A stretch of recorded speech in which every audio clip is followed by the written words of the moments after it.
ओम। मैं गंगाराम आर्य, प्रभारी अखिल भारतीय राज आर्य सभा बिलासपुर रामपुर उत्तर प्रदेश।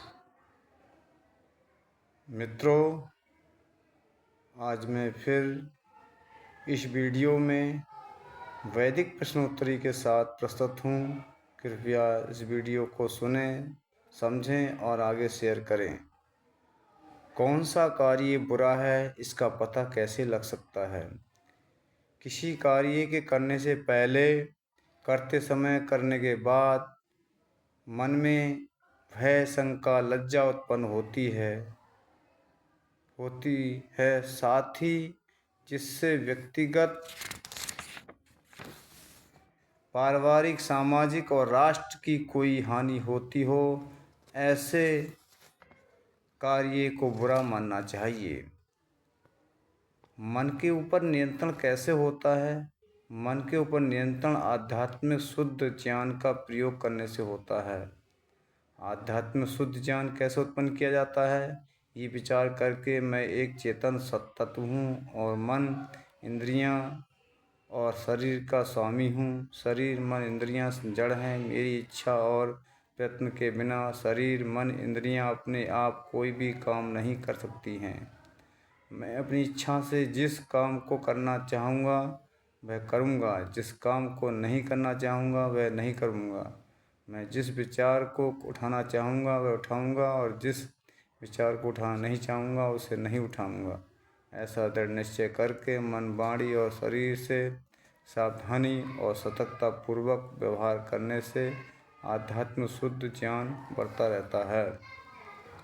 कार्यों में सफलता के क्या उपाय हैं? कार्यों में सफलता के निम्न उपाय हैं। कार्य को करने की मन में तीव्र इच्छा, कार्य को पूरा करने के लिए पर्याप्त साधनों का संग्रह, कार्य को सरलता से, शीघ्रता से और सुंदर रूप से करने की यथार्थ विधि को जानना, कार्य के पूरा होने तक पूर्ण पुरुषार्थ करते रहना, कार्य करते हुए मार्ग में आने वाली बाधा, कष्ट, अभाव, विरोध, प्रतिकूलताओं आदि को प्रसन्नतापूर्वक सहन करना, हताश, निराश, खिन्न न होना, ईश्वर से कार्य की सफलता के लिए ज्ञान, बल, साहस, उत्साह, पराक्रम आदि की प्राप्ति के लिए प्रार्थना करना। किसी पुस्तक के ईश्वरीय होने में क्या प्रमाण है? किसी पुस्तक के ईश्वरीय होने में निम्न प्रमाण हैं। जो सृष्टि के आदि में बनी हो, जिसमें विज्ञान विरुद्ध बातें ना हों, जिसमें मनुष्यों का इतिहास ना हो, जिसमें परस्पर विरोध ना हो,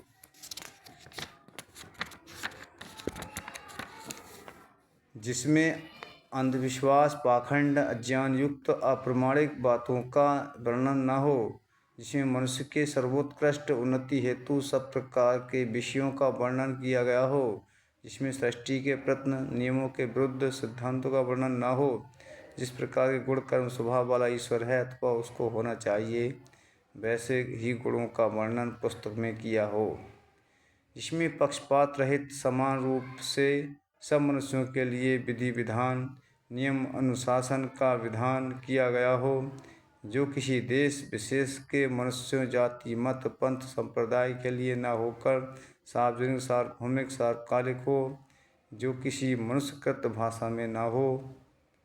मनुष्य जीवन की असफलता का लक्षण क्या है? जिस मनुष्य के जीवन में सुख, शांति, संतोष, तृप्ति, निर्भीकता, स्वतंत्रता नहीं होती है, वह जीवन असफल होता है, चाहे उसके पास में कितना ही धन, संपत्ति, रूप, बल, विद्या, प्रतिष्ठा, सम्मान, यश, कीर्ति क्यों न हो। मनुष्य जीवन की सफलता का लक्षण क्या है? जिस मनुष्य के जीवन में सुख, शांति, संतोष, तृप्ति, निर्भीकता, स्वतंत्रता होती है, वह जीवन सफल होता है, चाहे उसके पास में धन, संपत्ति, रूप, बल, विद्या, प्रतिष्ठा, सम्मान, यश, कीर्ति थोड़ी क्यों न हो, या भी हो या ना भी हो, उसका जीवन सफल होता है। यज्ञ शब्द का अर्थ क्या है? यज्ञ शब्द का अर्थ है दान, त्याग, श्रेष्ठ कार्यों को पूर्ण पुरुषार्थ के साथ निष्काम भावना से करना। अग्निहोत्र भी यज्ञ शब्द से ग्रहण होता है। किस प्रकार का जीवन चलाने से मनुष्य को अधिकतम सुख की प्राप्ति हो सकती है? निम्न प्रकार का जीवन चलाने से मनुष्य को अधिकतम सुख की प्राप्ति हो सकती है। आदर्श दिनचर्या: शीघ्र जागरण, भ्रमण, व्यायाम, स्नान, यज्ञ, ईश्वर का ध्यान, उत्तम पुस्तकों का स्वाध्याय, सत्य का पालन, राग द्वेष रहित व्यवहार, दूसरों के धन और अधिकारों का ग्रहण न करने की इच्छा, परोपकार, समाज राष्ट्र की उन्नति हेतु संगठन, त्याग, सेवा, बलिदान की भावना, मन में उत्तम कार्यों को करने और बुरे कार्यों को न करने का दृढ़ संकल्प, सात्विक भोजन, मधुर व्यवहार, आत्मनिरीक्षण, महापुरुषों विद्वानों का सत्संग, संयम, त्याग, तपस्या आदि गुण कर्म स्वभाव को धारण करने से जीवन में अधिकतम सुख की प्राप्ति हो सकती है। राष्ट्र विश्व की उन्नति के क्या वैदिक उपाय हैं? राष्ट्र विश्व की उन्नति के वैदिक उपाय निम्न हैं।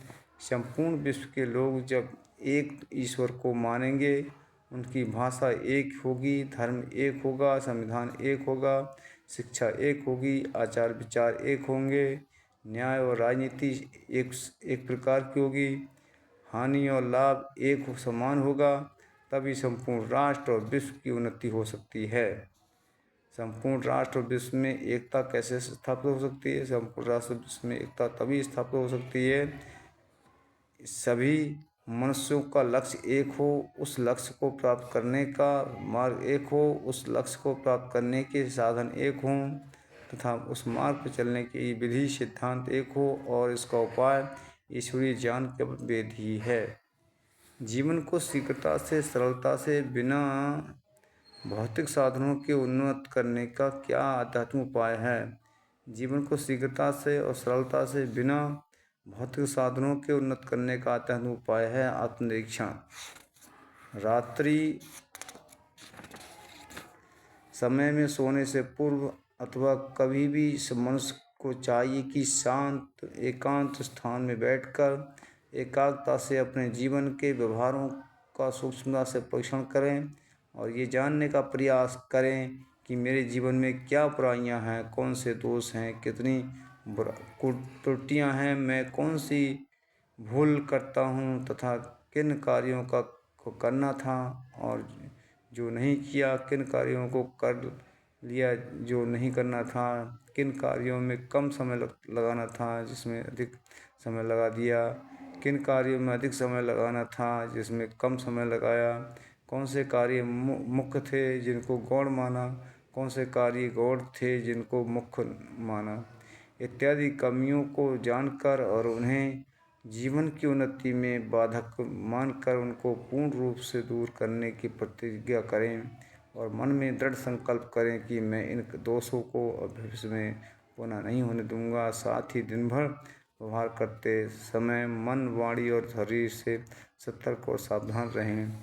ईश्वर से भी प्रतिदिन जीवन को उन्नत बनाने में आत्मिक बल, ज्ञान, विज्ञान, धैर्य, सहिष्णुता आदि गुणों की प्राप्ति हेतु प्रार्थना करता रहे। इन उपायों के करने से सामान्य मनुष्य का जीवन भी सरलता, शीघ्रता से श्रेष्ठ बन सकता है। क्या पुनर्जन्म होता है? इसमें क्या प्रमाण है? पुनर्जन्म होता है, इसमें निम्न प्रमाण है। जन्मते ही मनुष्य प्रभु पशु आदि के बच्चे दूध पीते हैं। 4-6 महीने का शिशु माँ की गोद में आँख बंद किए हुए अथवा सोते हुए कभी प्रसन्न होना, कभी भयभीत होना, संसार में ऊंची नीची योनियाँ, बाल्यावस्था में बौद्धि स्तर का भेद होना, इन प्रमाणों से ये अनुमान होता है कि पुनर्जन्म होता है। समाज में लोगों के साथ व्यवहार कैसे करना चाहिए?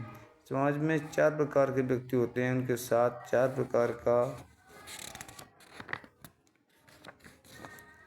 व्यवहार करना चाहिए। जो व्यक्ति धनादि से द्वारा सुखी और समृद्ध है, उनके साथ मित्रता रखनी चाहिए। जो व्यक्ति धनादि से रहित, नियम, निर्धन, दुखी है, उनके ऊपर दया करें, उनका यथाशक्ति सहयोग करना चाहिए। जो व्यक्ति त्यागी, तपस्वी, सेवाभावी है, उनको देख करके मन में प्रसन्न होना चाहिए और उनका आदर सत्कार करना चाहिए। जो व्यक्ति दुष्ट है, उनके साथ उपेक्षा करनी चाहिए, अर्थात ना उनसे बैर रखे ना प्रेम करे।